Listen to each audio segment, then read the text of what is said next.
We at Time Shifters hope that you enjoyed this rare and infamous moment that combines a first-rate disaster with genuine historical significance. But now it's time to take a deep breath as we prepare to temporarily reset you. Get your cast to Mars.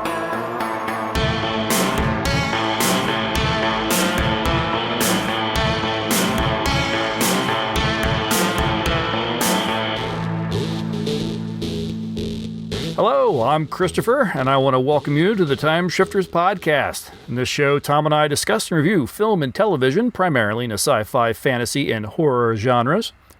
We are always thrilled when we hear from our listeners, so please send an email to timeshifterspodcast@gmail.com or drop a comment on any social media post. And you can follow the link in the show notes to find all our contact information and the Time Shifters Podcast social media accounts. You can also visit timeshifterspodcast.com. Now let's get Tom in on the fun and start the show. Tom, how are you in this first official episode of the new year? Correct, yeah. I'm good.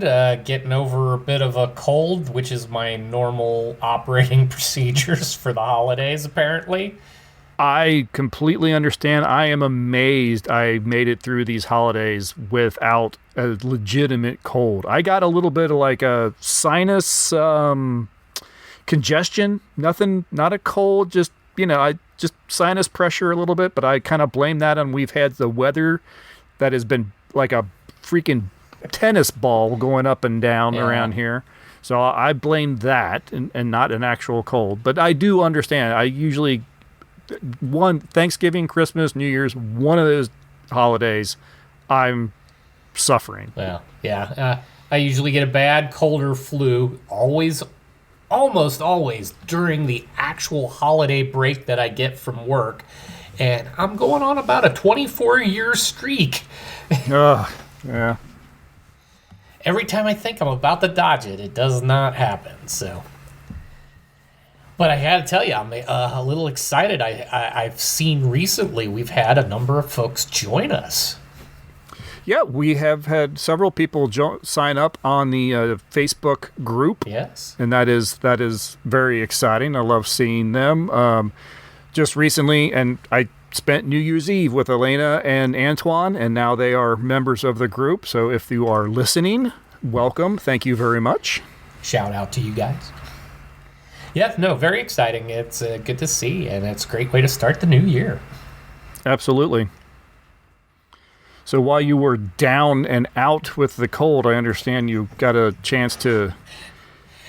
consume way too much media.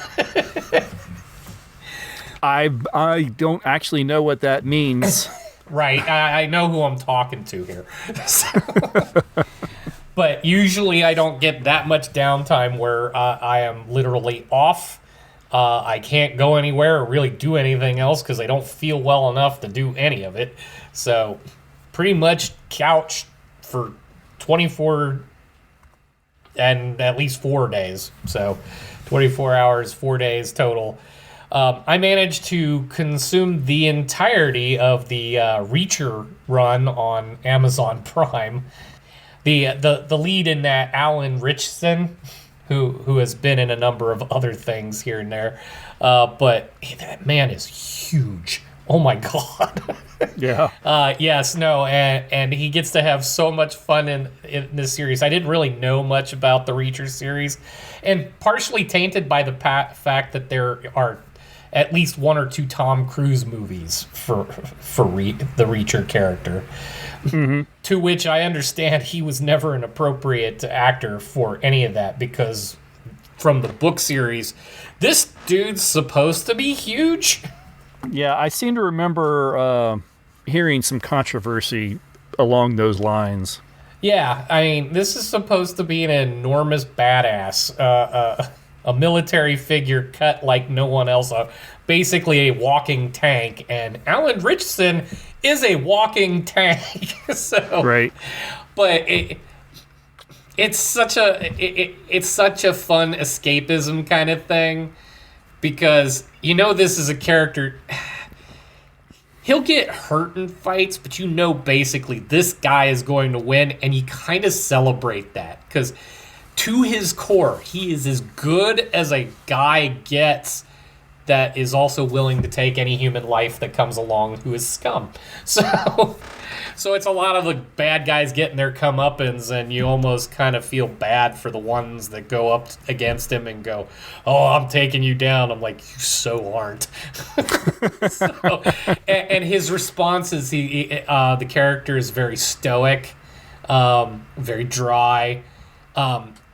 And I even watched some of the behind-the-scenes stuff for this, and it is really a fine line that he has to walk in order to even play the character, because you still have to be a little bit funny, and you have to be very matter-of-fact about everything, but you can't become a caricature either, and you can't be so cold that nobody likes you either. So it was very cool, and I dusted both seasons in under 2 days.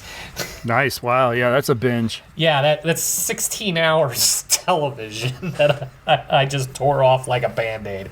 Like, it was crazy. But I've been doing that. I'm catching up on Star Trek Prodigy, which has had some fun deep cut kind of Easter eggs in it. I did the entire fifth and final season of Lower Decks, which also is just a fun ride of all of the... It's where everything Star Trek gets put into Lower Decks, and it's just so much fun to both honor it and kind of make fun of it when appropriate. So there's even a scene at one point where... There's of course always some sort of anomaly kind of thing, and there are waves coming off the anomaly, and because it has to do with multiverse kind of stuff, a Klingon bird of prey, a normal Next Generation style Klingon bird of prey, gets touched by the anomaly, and its crew convert to the Discovery, the Klingons, the Star Trek Discovery Klingons. Oh, gotcha. Uh-huh. And that bird of prey, and then you watch it very satisfyingly explode. So it was just kind of funny to see a disco element that obviously a lot of fans probably didn't care for all that much, and watch them just go, yep, you know what? Boom, gone. So that was just a lot of fun. And then, of course, there's a movie I'm trying to get you to watch that I really became super enamored with, a movie called A Man from Earth, which is just an interesting thought experiment that I describe it as, because the entire movie is just a man and his friends, all academics, all top of their field kind of thing, sitting and having a conversation where their friend who is leaving is postulating that he is a 14,000-year-old man. Yeah, I read the synopsis about this, and I think I've heard about it probably when it first came out. And yeah, I'm very curious to check this out. And you said it's on Prime, so yes. I'll have to... It is on my list, on my short list for to watch soon. It's one of those that it's just done so well. It is literally... It's storytelling. I mean, it is literally the heart of what a movie is anyways, which is storytelling. Only it is a story about telling a story. And it doesn't... It's very well thought out. It's very well acted. You can come at it from all sorts of places. It'll either really... for some, it may upset them. For others... It'll create curiosity. It's just really good. I was impressed. Good. Yeah, I'm looking forward to checking it out. Yeah. I'm glad. I think it's one that I remember hearing about and thinking, oh, I'd like to see that, and then time goes by and you completely forget about it. Sure, so sure, I'm glad you've kind of brought it back to the forefront for me. And honestly, if any of our listeners have seen this thing, I encourage you to reach out and share your experience with it, because it'll be worth a conversation at some point. Oh, yeah, absolutely. Please do. How about you? I haven't been doing anything extravagant. I did, and I think we may have talked about this, but I don't know if we talked about it on mic, that the Toxic Avenger Yes, we didn't was talk about available. this on mic. No, but it was available to us to watch. Yes. I think we mentioned that. Did you say that you had not watched it either? I haven't seen it since its original kind of time frame, so I haven't seen it in years. Yeah, I just never got around to it. I did finally watch it, and I feel like I watched it in the wrong way. Yeah. I think that's a film that needs to be watched in a group setting, and I watched it by myself, and I really feel like I've missed something. I sat down expecting to really enjoy it, and I didn't at all. And I can't help but think maybe it would have been more fun if I kind of had that Gestalt sort of thing going on with other people. There's no other way to say it. It's been forever, so I can't critique on it too much other than that I do remember it's just juvenile. Oh, very much. It's very juvenile. That's the thing. It actually kind of annoys me that I didn't enjoy it, because I recognize so many things in it that I should like. Right. Like, I should find this funny. I should find this humorous. And it's just falling flat for me. So I think I was just I just wasn't in the mood, and I think I was just not in the right situation. Oh yeah, no, that's one thing. If you're gonna watch anything with Toxie in it, is you gotta be in the mood for goofy. Totally. I mean, you have to dip back into. It's even more pre-adolescent than adolescent, because you're probably almost too mature at 16. For the Toxie's a 13-year-old mentality, and it's just all the references. Probably first time you might see a boob. Right. It's kind of that kind of film, and the thing that bugs me, I am sure this was not what you were intending with that, but I understand there is a remake With Peter Dinklage. That is in the can and may never see the light of day. Oh, okay. I wasn't sure if it had ever been released in any form. Not that I'm aware of. Not I've tried. I desperately would love to see a version with Peter Dinklage in it, and it's not available to see, but it is already a finished piece, so it may never. I know that it exists. Yes. Whether you can see it or not, I don't know. Yeah, and if there's honestly, if you're out there and listening, you got a way where, hey, Peter, we hope you're a fan of the show. If you could get us a copy, we'd love to. Yeah, absolutely. Now that I've seen the original. See, we got to see the remake. Yep. Are you going to dip into the sequels? Probably not. Speaking of juvenile, I introduced my 20-year-old son to Wayne's World. How did that go? It actually went just fine. Yeah. He liked it. Yeah. I mean, there's a lot of references that he doesn't get just because of his age. And, Sure. I mean, it is a movie that exists very solidly in 1992. Right. It is of its time, yes. I still found it to be a very enjoyable watch. Sure. It is actually, some of Mike Myers at his best, I think. Yeah, I mean, the 90s really were kind of Mike Myers' time for all of his characters and all. There usually wasn't a bad one in the bunch at the time, but I could see them not dating very well. Interestingly enough, I had neighbor friends dressed as Garth and Wayne for Nice, Halloween. very cool. And I will say, I forgot how gorgeous Tia Carrera was in the 90s. Oh, Holy yeah. cow. Well, I mean, True Lies as well. Yes. Yeah, no, never bad to see Tia on the screen. And speaking of introducing him to films, we sat down and watched Alien. Oh, yeah? Yeah, I was curious to see what what he would make of it. I was a little disappointed that most of the jumps and most of like the scenes didn't seem to really affect him much. I saw him, twitch a little at a couple jump scares, but not the ones that I was expecting him to. No real reaction at the dinner table kind of scene. Oh, really? With the first chest burster? Yeah, but but that one's kind of cliche at this stage.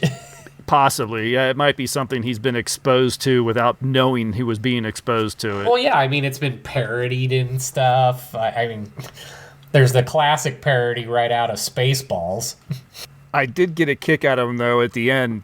He turns to me, and it's almost just like the meme you see that floats around about Alien. He's like, no one listens to the smart person. They live, and it's a happy ending because the cat survives.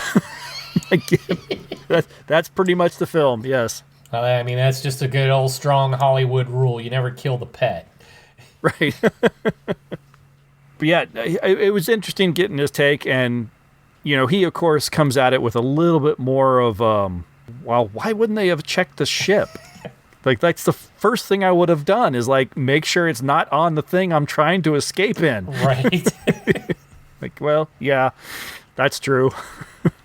Hey, when you're in deep space and you're scared and all sorts that's it. Crazy, you don't always think of the logical thing.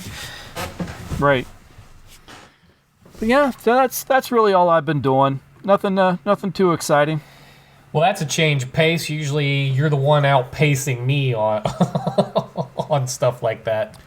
The holidays has been a little sporadic as far as my free time. Yeah.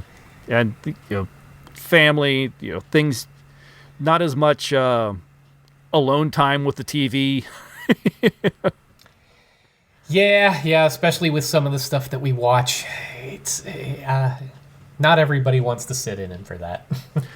Exactly. There's other things that my wife wants to watch that. Okay, yeah, we'll watch that, and so I don't watch a film or the other series that I'm kind of trying to work my way through with to watch this other thing that, and I was into like getting ready to start a third season of a series, and she's like, I'm not sure I saw all the first season. So now we had to go back, and so we're working our way through until we hit on something that she thinks, okay, I've caught up. Now we can go back to start the third season. Okay, sure.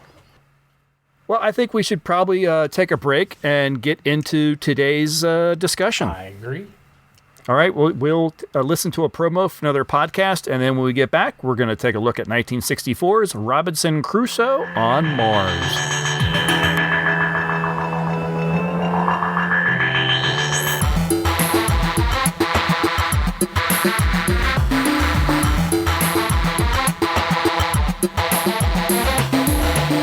I'm Alan. And I'm James. And we're the hosts of your new favorite podcast, The Test of Time. On our show, we talk about our favorite movies from the past, mostly from the 80s and 90s. There's Forrest Gump, which I hate. Weekend at Bernie's, which I hate. And plenty of movies we both love, but still love to talk about, like Risky Business, Swingers, E.T., Big, and more. We talk about the movies and debate if they still hold up today. In other words, do they stand the test of time? So check us out. We're on Apple Podcasts, Spotify, Stitcher, SoundCloud, Google Play, and all the usual podcast places. Check out our website, testoftimepod.com, for a full list. And follow us on Facebook, Twitter, and Instagram at Test of Time Pod.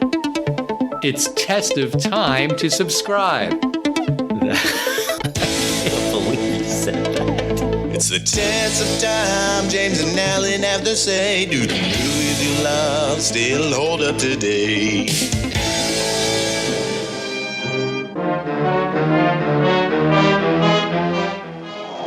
Experience all the heart-pounding suspense of this first two-man space probe, traveling more than 71 million astromiles toward Mars. Here are all the unexpected terrors of outer space. Unidentified flying mass. Dead ahead. Collision course. Fire main retros. Firing main retros.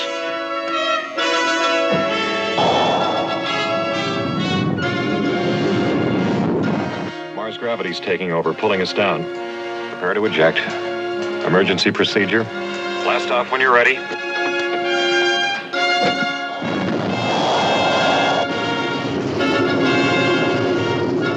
The scorching surface of the fire swamp that is Mars.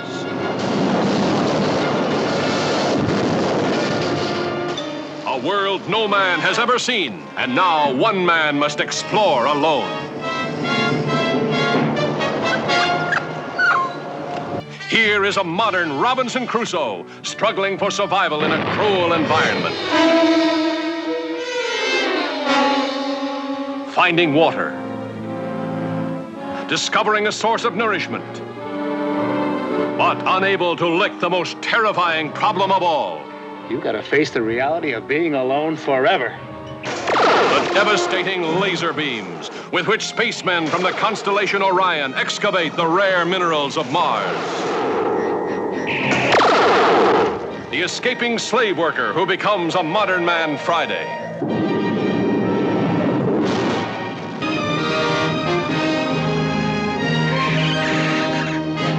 This film stars Paul Manty, Victor Linden, and Adam West. The film was directed by Byron Haskin from a screenplay written by Ib Melchior and John C. Higgins, which is, of course, based on the 1719 novel Robinson Crusoe by Daniel Defoe. In the film, astronauts Christopher Draper and Dan McGreedy are flying the Mars Gravity Probe 1 in the first exploration of the planet Mars. When they have to use all their fuel to avoid a meteoroid, they each eject from the main craft in separate dropships. Draper crash lands and immediately works to ensure his survival by finding shelter. Eventually finding a cave and discovering yellow rocks that burn like coal, he solves two of the problems he faces, the shelter and warmth. Using what little oxygen he has left, he searches for McGreedy's capsule, finding it on the other side of a ridge of mountains. Unfortunately, McGreedy crashed and was killed. Only Mona, a lab monkey, is found alive at the crash site. Taking Mona back to his cave, Draper exhausts his oxygen supply. He makes a final log entry and passes out. Sometime later, he wakes, discovering that the burning rocks actually give off the oxygen he needs as they burn. Rationing his food and water until one day following Mona leads him to an underground source of water and edible plants, Draper watches as days become months on the red planet. 4 months after he crashed, he spots an alien ship descend on the horizon. Investigating, he comes face to face with an escaped humanoid slave. Draper leads him back to the cave, and after some trials and missteps, the two begin working together, with Draper naming the man Friday after the character in Robinson Crusoe. The danger is not over, however, as the slavers continue to search for Friday. Draper and he have to leave the cave and strike out on the unforgiving Martian surface. Exteriors on this film were shot mostly at Zabriskie Point in Death Valley National Park, California. The special effects were done by Lawrence Butler and matte artist Albert Whitlock. The alien spacecraft were done by Albert Nozaki, who used 3 animated traveling matte paintings that closely resemble the Martian war machines he had made previously for Haskin for War of the Worlds in 1953. The film was originally to be titled Gravity Probe 1 Mars, but a Paramount sales manager thought that title sounded too much like a documentary. Okay. I think that would have been a much better title. I know there is some discussion when you read the wikis and you go to TCM and such that they feel the title itself may have hindered it a bit at the box office. Yeah. I will admit, going into a film called Robinson Crusoe on Mars, I was expecting a different film than what we got here. Yeah. I think I was expecting something a little more lighthearted and sort of Disney-fied, I think. Okay. This one, I think it's a much more serious film. With this film, I agree with you that they are trying to take a serious take on this. They're actually trying to couch it as a real exploratory mission. the accident that requires that he crash land and be stranded was legitimate enough.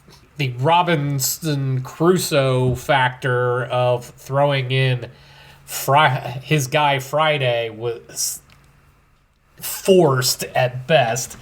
But I struggled with this film a lot. I struggled with it a bit just because, unfortunately, this film is padded so much.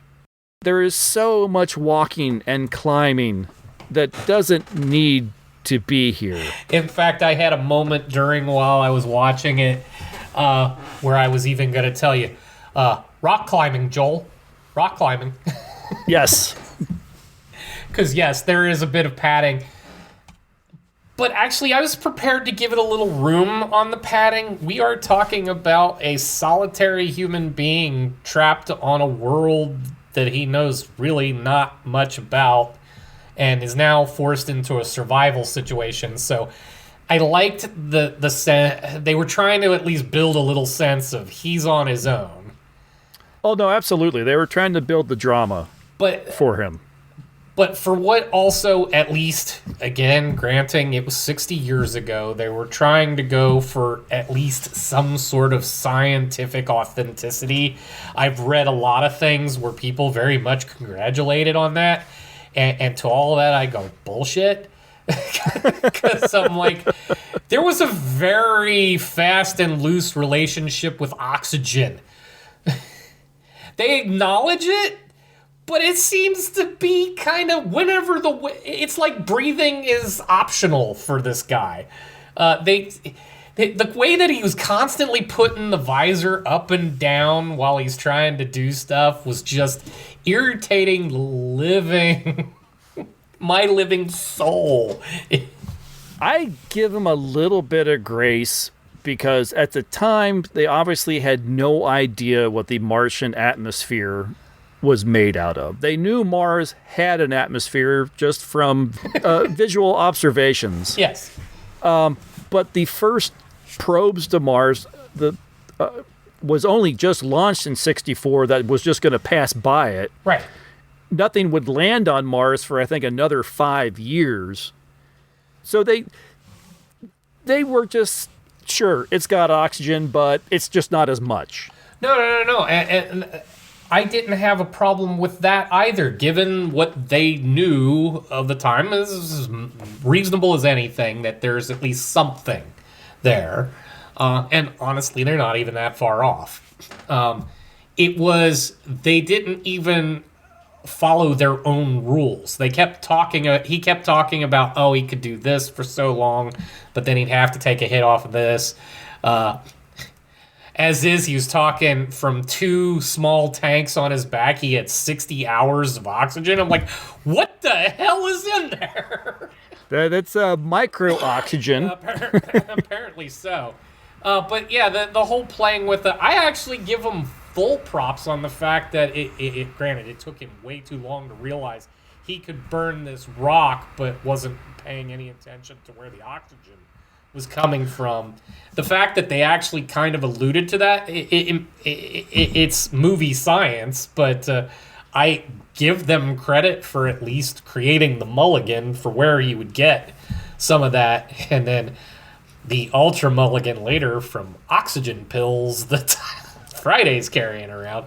But no, they were just very inconsistent at the early part of the film about how his air supply was working. So it just kept throwing me off. I'm like, how are you doing any of the things that you are saying you're doing? Because quite frankly, you should be dead a long time ago. Yeah, no, I will grant you that. And you're talking about the rock that burns, and I like that the fact that they actually wrote it into the film that he kind of does that sort of, oh, I'm an idiot. Yeah. How is this? It's creating its own oxygen, and it's got its oxygen built into the rock. That's why it can burn. Like, oh, I like the fact that it's just it was right there in front of him, and he just had too much else on his mind, sort of thing. Yeah, he likened it to solid rocket fuel, which I'm like, okay, I get. No, but okay, yeah. At least you went to the trouble of doing it. I give you that one, and and then the Mars sausages were all right. And see, the part that bugged me with some of that part is I grant that based off the observations they had from Earth, talking about a potential green zone and the Arctic pole and all that they're. I was expecting him to take his weak air supply and whatever rations he ended up, and I was expecting him to almost end up in a land before time kind of area, an oasis of sorts somewhere where he'd be able to take in the thin oxygen atmosphere that supposedly was on Mars was likely being fed from this green zone. I was prepared for all of that, and I didn't get that. And what I did get was weirder. Yeah, there is a lot of, well, isn't that convenient? Yeah. Not only does, these rocks are apparently all over the place because he stumbles across them and then, is able to find them, some that aren't on fire, and take him to his cave, or they're at the cave. And then the water supply just happens to be right around the corner from his cave. And then that water supply just happens to be these reeds or whatever they are growing in the water. Yeah. Which the monkey found. Of course. He would have died had the monkey not been there. Yeah, the monkey is a critical role in all of this. And this is actually one where I'm going to give a 1964 film a little extra credit on being a little more forward-thinking in some things, because it's going to detract in great many other ways later. But the opening sequence when they are on the ship in orbit, and there was some debate about what was going to happen to the monkey as part of their trip. I believe the original plan was to send the monkey down to the surface, and they decided they weren't going to do that. But there's I feel like there's a line in there that gives it a little bit of a darker edge. Like, we've got all the animal testing done, don't we, Mona? I'm like, what have you been doing? Right. Yeah, for giving that line the fact that we weren't going to murder the monkey on this particular trip was like, all right, I'll give you that one.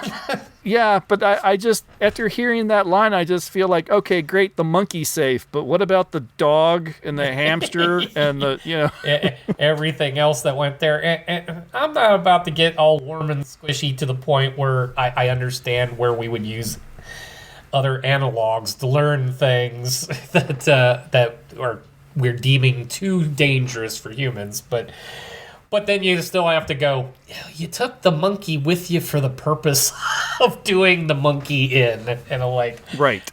Thank you for not doing that, but that was still just I'm trying to give it a little due for at least, okay, we're not just going to murder the monkey because we're supposed to.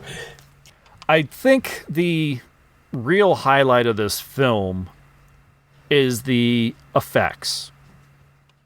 And the filming between the great choosing Death Valley National Park as the Mars stand-in, and then marrying that up with some amazing matte painting work, and the fireball effect was impressive, I think, for 1964. No, absolutely. Actually, their ship and at least the zooming by that. Star Trek didn't do that any better years later. So there's actually on screen, they overdid it because we got the whoosh like 10 times within the span of 5 minutes. But I'm like, okay, yes, absolutely. Got it.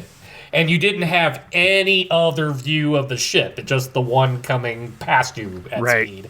But other than that, it looked pretty good for what. You overplayed it, but it did look pretty good. And then the notion that they had to do a course correction because of the fireball in the sky The fireball I was mentioning is when they, when I think Draper first crash lands. Yeah. And then suddenly some fireball kind of creeps across the landscape. Yeah. That was the one that I thought was really impressive. The one that they miss in the sky, I feel like, okay, we've seen that. That just looks like this island Earth. We've seen that before. The one down on the planet, the fireball on the surface, and he has to dive out of the way of it and everything. I'm like, not sure. I'm sure that was probably just animated or something, but it looked really good, and it was married really well with the film. No, that's true. Although that part, first off, the whole notion of fires on Mars, I'm like, what's burning? But again, they don't. Rocks. Right. True. Again, forgiving. They don't have that scientific background at that stage.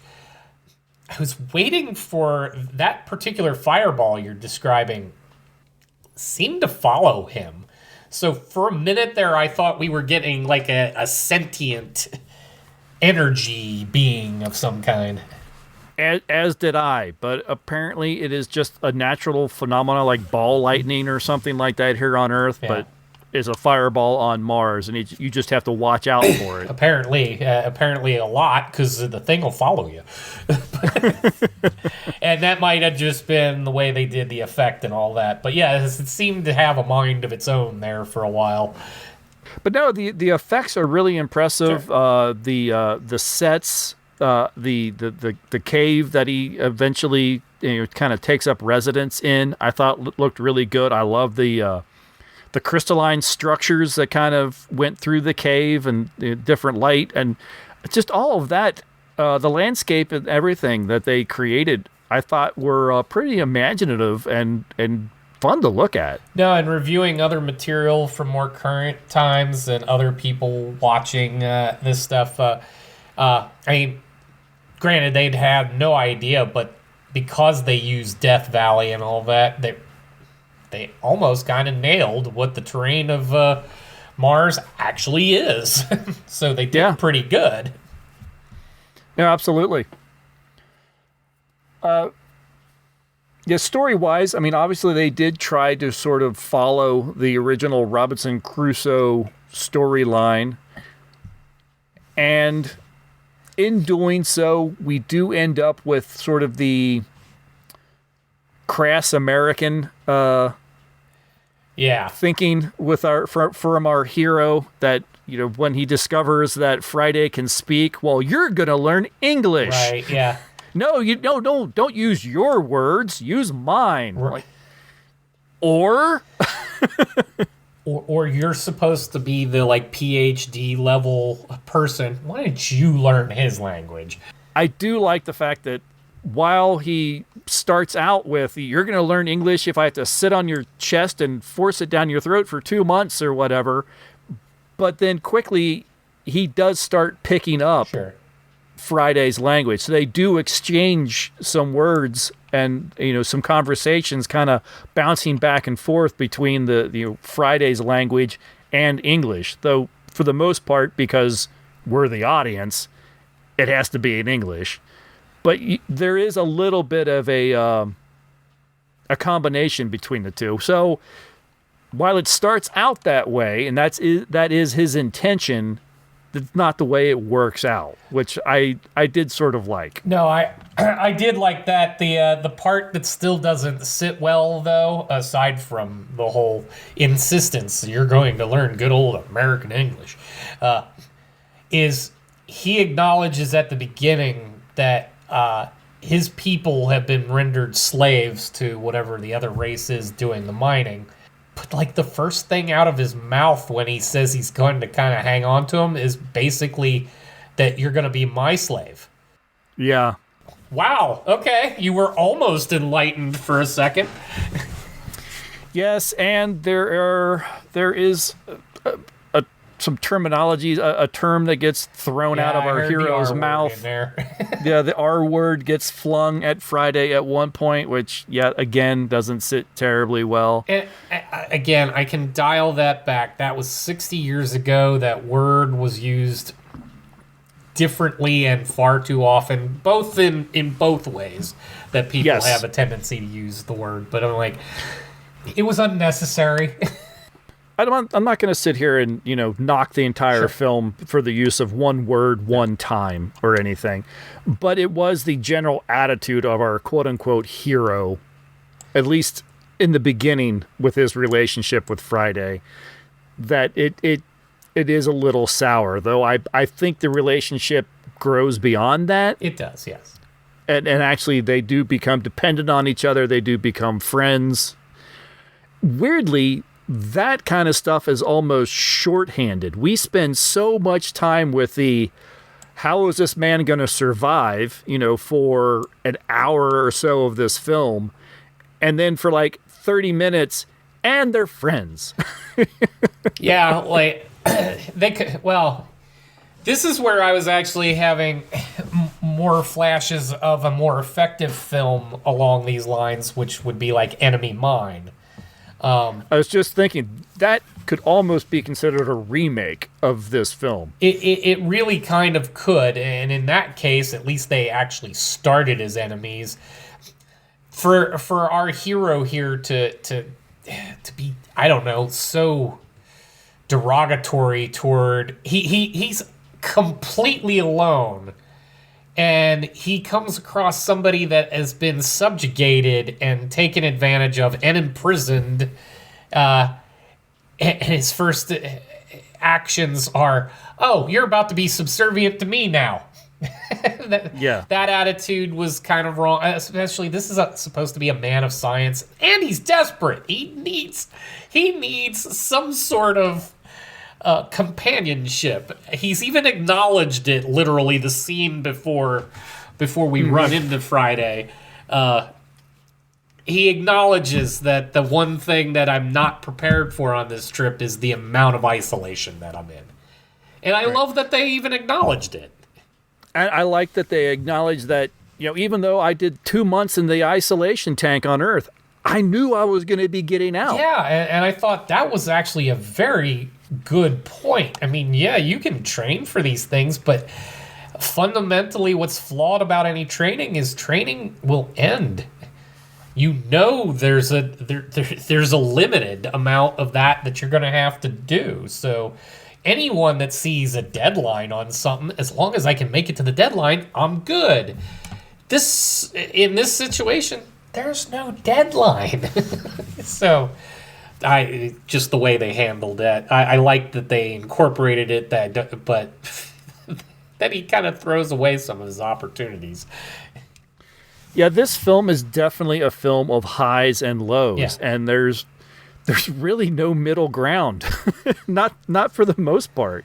No, there really isn't. There's shining moments when you're like, okay, I'm impressed. For 1964, that's really forward thinking, or that's a really great effect. And then they just take a dive right off the cliff to the bottom of the barrel. Yeah, and I mean, you throw in there they acknowledge science, they think about it a little bit, but then they'll throw it out as soon as it's inconvenient.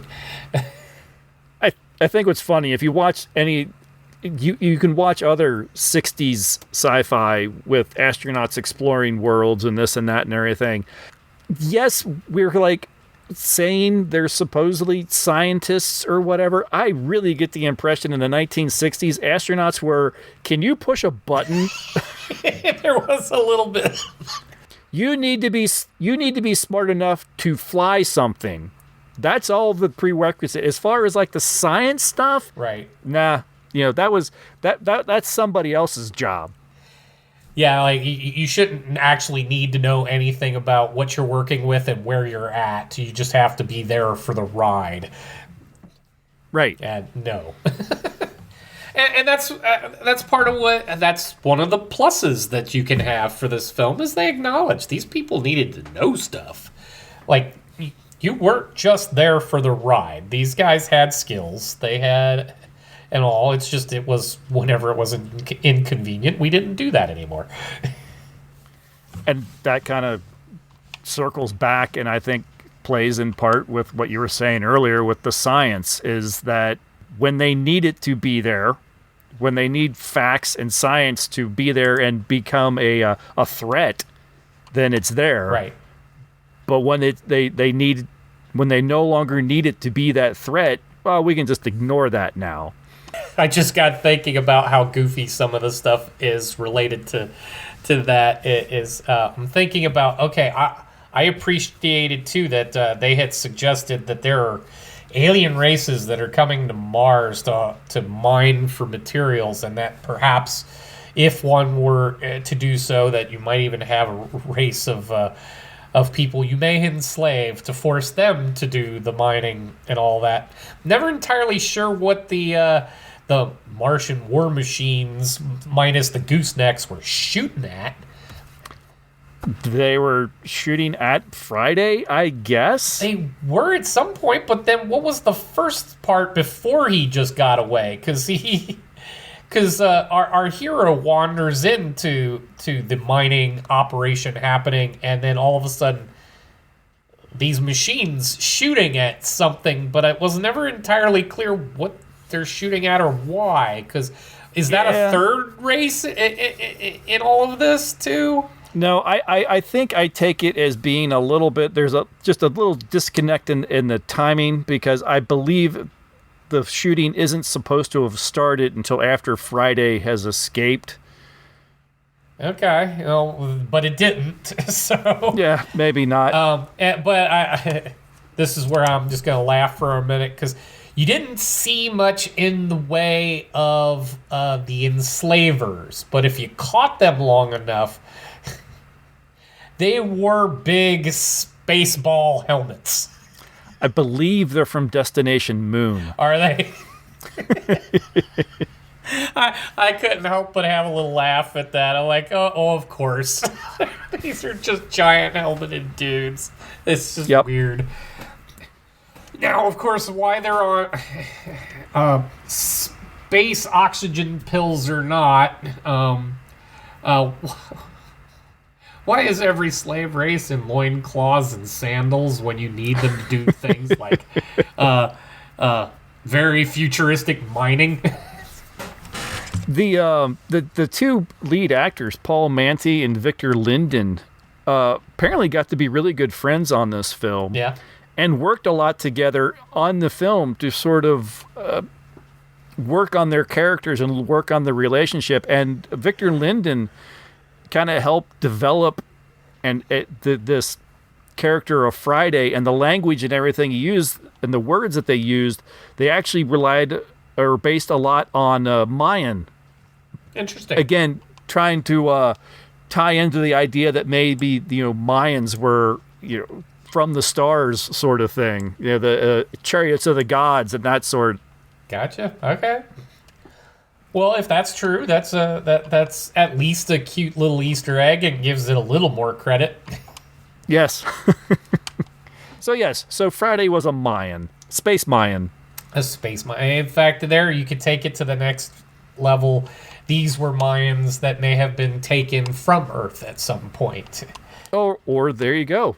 Yes. So why they're a little bit out of time, but then again, if you're still gonna be a slave race to beings that are doing things like mining on planets and riding around in spaceships, the slaves tend to pick up things. So, again, 1964. I'm trying to divorce some of what we've learned in 60 years. Sure. It's 1964, and they're basing it on a film that is, even at that point, 200 years old, so... You mean the storyline? Yeah, they're basing it on a story that's over 200 years old. Right, yeah. So as far as they have to have a Friday, and he's got to come from some sort of low technology race, and... Oh, I get all of that, but yeah, this is where maybe wedging the name onto this movie, maybe you could have gone in some other more interesting routes if you hadn't tried to do it this way. But overall, I enjoyed the watch, but it's not anything I'm going to revisit anytime soon. It visually, I think it's a neat film to see, and like we were saying, it does have some highs. Sure. But yeah, you got to go through so much low to get to the good bits. Yeah, it does not age well. No, it does not. You know what I'd really like to see? Apparently over in Europe, I think in the German cut, they cut it down to like 80 minutes. Oh, yeah? I kind of would like to see that cut. Yeah, that'd be good. Of course, this also, again, movie of its time. I don't know why this ever became popular, but it just kind of ends. Yes, I got a real kick out of that. I knew you'd bring that up. This was a very 1930s, 40s Universal ending. We're going to be saved. And credits. Like, all right, we haven't actually... well, that's the thing, too. You watch them launch the module, like... You haven't successfully landed a module on Mars that was able to return in under... Why is this going to go any better than that? Yeah, good point. I also can't help but think that Friday's hell is only just beginning. Right. You're going to bring an alien back to Earth. Yeah, I'm sure everyone's going to treat him just fine. Yeah, absolutely. I'm sure he's not going to be poked, prodded, tested, vivisected. Right, yeah. Well, I did not get any social media comments or anything on this. Were able to find anything in the way of reviews? I'm gonna have to give Wikipedia full marks on this one because I couldn't find anything, and despite that, even on Wikipedia, they may mention that apparently it got some positive critic reaction at the time, but they don't actually note what those sources of that information are. So most of them are a little more current. You get stuff by, there was a film reviewer, Glenn Erickson, who wrote, despite laudable efforts from all concerned, the film didn't click with audiences.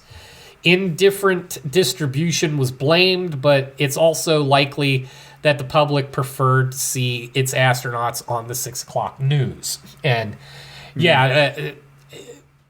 making an astronaut film in the 60s while the actual astronaut boom was underway, you better come up with something really damn good, because the real stuff's almost more compelling. Yeah, that's a good point. And we should mention all these reviews are more modern within like the last decade or two. Yeah, right? yeah, they all happen in the 2000s and such. So, and you get like Leonard Maltin talking about it and says a surprisingly agreeable reworking of the classic Defoe story, beautifully shot in Death Valley by Winston C. Hawke. You get stuff from like Time Out. There's a reviewer, editor, John Pym, says, intelligently imaginative sci-fi, most remarkably, director Haskin avoids sentimentality when dealing with the monkey, such as the assured sensitivity of the film. So they appreciated the fact that the monkey was treated well. I think monkey probably would have ended up food. Yeah, no, I mean, he was getting kind of down to it. That's one of those other moments, too, where he kept driving me crazy that he was going to keep the monkey alive by blowing on it. Yeah. Here's oxygen for my lungs. Yeah, that's not how that works either. So, and then there's one from Kevin Thomas of the Los Angeles Times, again, more current review. Robinson Crusoe on Mars has superb special effects and strong performances by its space-age hero, his man Friday, and irresistible monkey named Mona. The film's overall design and the careful composition of each scene make it a work of art. Agreeable that it's visually very cool. The effects are pretty good, and I'm actually not going to slight any of the acting. It just some of it's a bit of a train wreck here and there. Like we said, there's highs and lows, Yep. and there is not much middle ground in between. Again, I'm happy to have seen it. I wouldn't have by any other stretch of the imagination. I won't be revisiting it anytime soon, but it's a nice slice of history. Oh, absolutely, and it's definitely a very neat vision of what the 1960s thought Mars might be like. Yes. I think this was a really great snapshot of at least some people's imaginative view of what the planet would be like. And that's what's going to be fun about this series this year is like, for instance, you did that rundown in our first episode for the year where you went through some basic history of Mars and what we know of Mars, how we've learned about Mars, and you had gone over the section about the supposed canals, and that actually was relevant within this story. That right. Because it hit at that time. That's what their understanding of some of the topology was. So it's cool to see that. So that's what's going to be really kind of cool about all year, is just seeing our changing vision of what Mars is like. Whether it's entirely fictitious or actually any scientific accuracy. Right. Yeah, and we may be doing a little bit of a disservice by jumping around in the chronology of the films we are going to be looking at, but I think we'll still be able to kind of paint a pretty good picture, though. I think so, and then some future listener can re-splice us all in chronological order at a later date. Yeah, absolutely. Kind of like what people do with the Marvel movies. Well, for anyone who is doing that, just know that our next episode is going to come from the year 2000. We're going to look at Mission to Mars. Tom and I actually went and saw this in the theater. We did, yes. That's the last time I saw it. It's the last time I saw it. I know I've caught little bits and pieces of it over the years, like if it was airing on a cable channel. But yeah, I've not done a full sit-down in it since the original viewing. All right, well, thanks for listening to the Time Shifters podcast. If you have any feedback, comments, or thoughts on anything we discussed in this show, please send us an email or comment on any of our social media posts. Again, follow the link in the show notes or visit timeshifterspodcast.com. If you can spare a little time, if wherever you are listening to the show allows you to, please leave a rating and or review. That is going to do it for this episode. We will talk to you all next time. Bye, everybody. See ya.